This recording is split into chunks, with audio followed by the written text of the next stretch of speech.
Good morning बच्चों। आज हम चैप्टर फर्स्ट रासायनिक अभिक्रिया एवं समीकरण के कुछ important short answer type questions करेंगे। ये हमने सारे के सारे क्वेश्चंस पहले वाली वीडियो में किए हुए हैं, मतलब इनकी डेफिनेशंस और इनके एग्जांपल्स। अभी हम जस्ट एक टेस्ट की तरह इसका रिकैप करेंगे। बिना बुझा चूना, आपको सूत्र बताना है, कैल्शियम ऑक्साइड। बुझा हुआ चूना, कैल्शियम हाइड्रोक्साइड। चूना पत्थर, कैल्शियम कार्बोनेट। अब जैव निम्नीकरणीय कचरे को अगर कंपोस्ट में बदला जाता है, जहाँ पे भी आपने जैव निम्नीकरणीय कूड़ा डाल रखा हो अपघटन के लिए, तो कभी उसके पास से निकलोगे ना, बहुत मतलब अच्छी ऐसे आपको लगता है कि हीट ऊष्मा उत्सर्जित हो रही है। तो क्योंकि ये जो अभिक्रिया है, इसमें विघटन होता है, अपघटन होता है कचरे का, और उससे कंपोस्ट बनती है, और साथ में इसमें ऊष्मा भी उत्सर्जित होती है। तो ये ऊष्माक्षेपी अभिक्रिया है।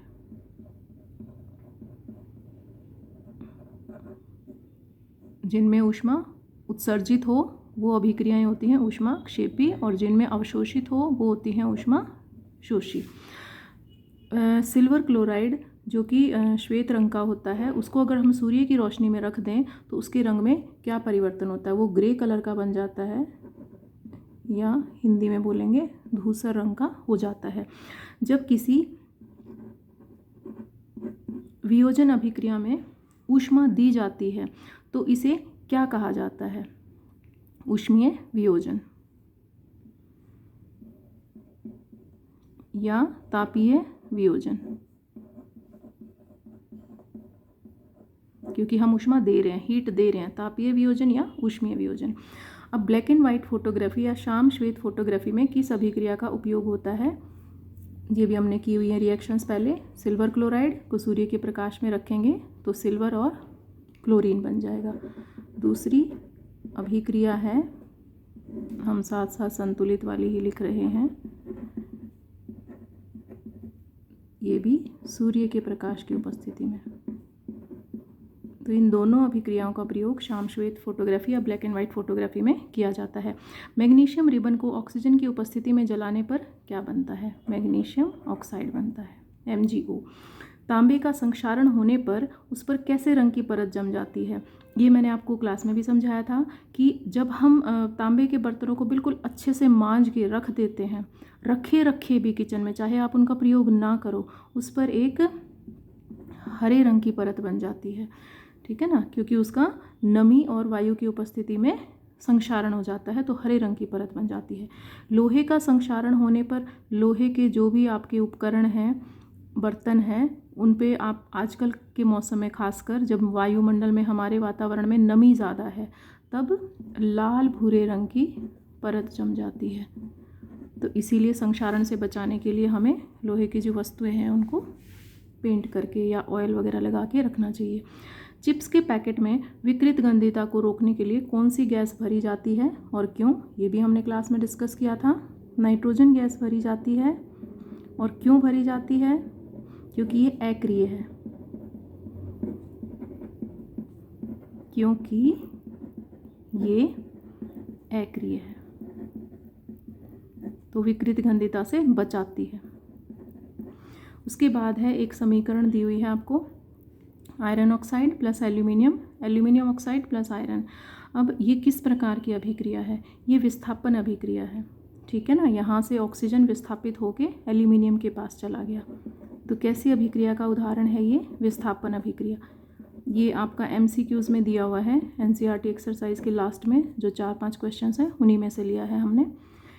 किसी पदार्थ में ऑक्सीजन की वृद्धि हो तो उसका क्या होता है? हमने उपचयन और अपचयन पढ़ा था, है ना। हमने जो उपचयन और अपचयन पढ़ा है, ऑक्सीजन की वृद्धि हो और ऑक्सीजन की हानि हो, या हाइड्रोजन की वृद्धि हो और हाइड्रोजन की हानि हो। हम इसको दो प्रकार से करते हैं। जब आपने हाइड्रोजन से शुरू करेंगे। हमने जो प्रकाश संश्लेषण वाले में छठे पाठ में प्रकाश संश्लेषण की 3 मुख्य घटनाएं क्या हैं, उसमें एक पॉइंट आता है कार्बन डाइऑक्साइड का कार्बोहाइड्रेट में अपचयन, ठीक है। तो कार्बन डाइऑक्साइड के साथ हाइड्रोजन ऐड हो रही है और ग्लूकोज बन रहा है। तो जब ऑक्सीजन की वृद्धि होती है तो उसका क्या होता है, अपचयन होता है, ठीक है, रिडक्शन होता है। और ऑक्सीजन की हानि हो तो उसका भी क्या होता है, अपचयन होता है।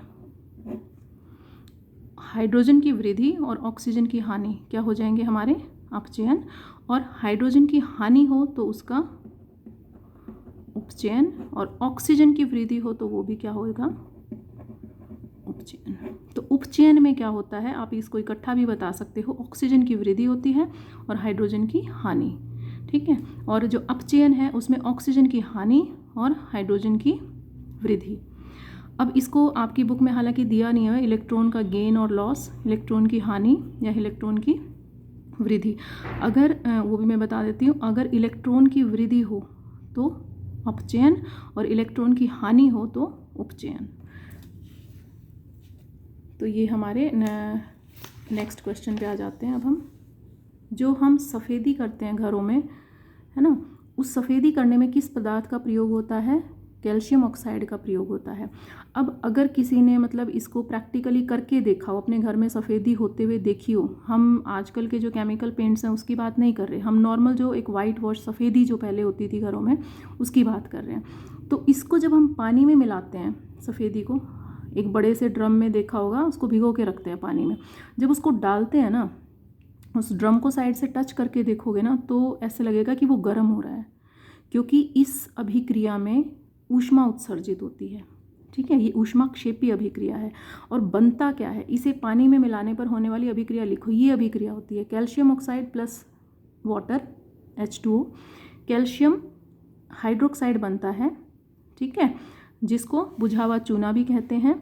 और इसको जब आप फिर दीवारों पे आप इसको मतलब करते हो, सफ़ेदी करते हो, उसके बाद ये जो कैल्शियम हाइड्रोक्साइड है ये वायुमंडल में पाई जाने वाली कार्बन डाइऑक्साइड के साथ मिलकर क्या बना देता है, कैल्शियम कार्बोनेट बना देता है, ठीक है ना। और इसी वजह से क्या होता है, कैल्शियम कार्बोनेट बनने की वजह से क्या होता है, 2-3 दिन बाद आप देखोगे ना उस पर जो आपने सफ़ेदी की है उस टाइम तो इतना मतलब कलर नहीं आएगा उसमें, ठीक है ना, इतना, लेकिन बाद में जब वो कार्बन डाइऑक्साइड के साथ अभिक्रिया कर लेगा तो बिल्कुल वो सफ़ेद सफ़ेद सा आपका चमकने लग जाएगा। मेनली ये कैल्शियम कार्बोनेट बनता है। अब है श्वसन किस प्रकार की अभिक्रिया है, श्वसन में क्योंकि ऊष्मा उत्सर्जित होती है, ऊर्जा बनती है, तो श्वसन क्या है, ऊष्मा क्षेपीय अभिक्रिया है। ऊर्जा बनती है, ऊर्जा उत्सर्जित होती है, तो इसलिए क्या है, ये ऊष्मा क्षेपीय अभिक्रिया है। मैग्नीशियम रिबन को वायु में जलाने से पहले साफ क्यों किया जाता है, मैग्नीशियम रिबन के ऊपर कैल्शियम मैग्नीशियम ऑक्साइड की एक परत जमी होती है, तो उसको जलाने से पहले इसलिए साफ़ किया जाता है ताकि वो परत हट जाए। उसके बाद है 2 आपको आसान सी समीकरण है संतुलित बैलेंसिंग की प्रैक्टिस के लिए, हाइड्रोजन प्लस क्लोरीन HCl बन रहा है, यहाँ पे 2 हाइड्रोजन है, यहाँ पे 1 है, यहाँ पे 2 क्लोरीन है, यहाँ पे 1 है।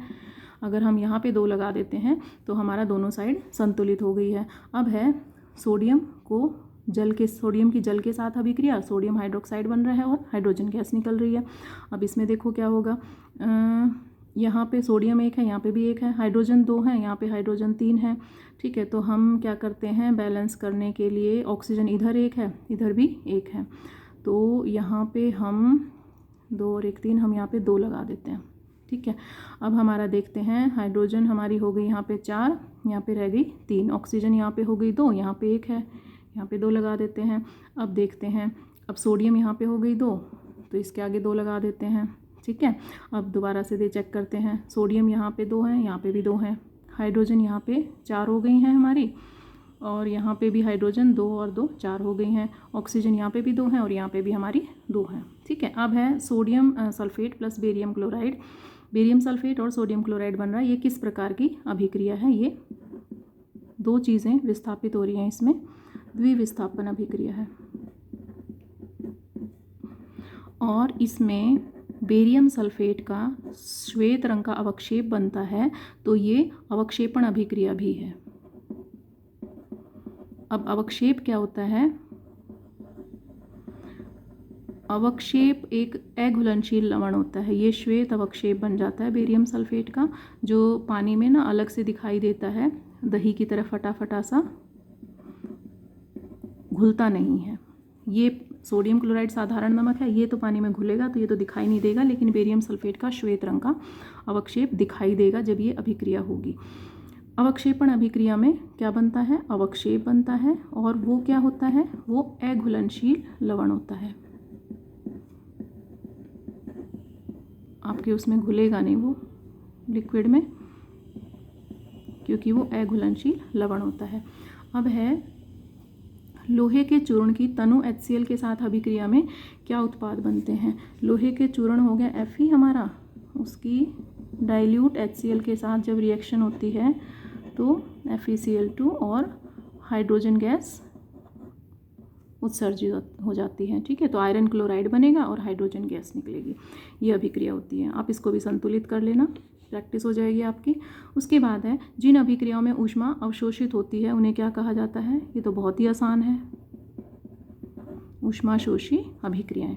जिन अभिक्रियाओं में, ये भी बहुत आसान सा है, जिन अभिक्रियाओं में एकल अभिकारक टूटकर 2 या 2 से अधिक उत्पाद बनाता है, वियोजन अभिक्रिया। बाकी जो पहले मैंने क्वेश्चंस भेजे हुए हैं, क्योंकि इस चैप्टर में से 2 मार्क्स का आता है, तो आप शॉर्ट आंसर टाइप क्वेश्चन ज़्यादा प्रैक्टिस करें इसके। Thank you.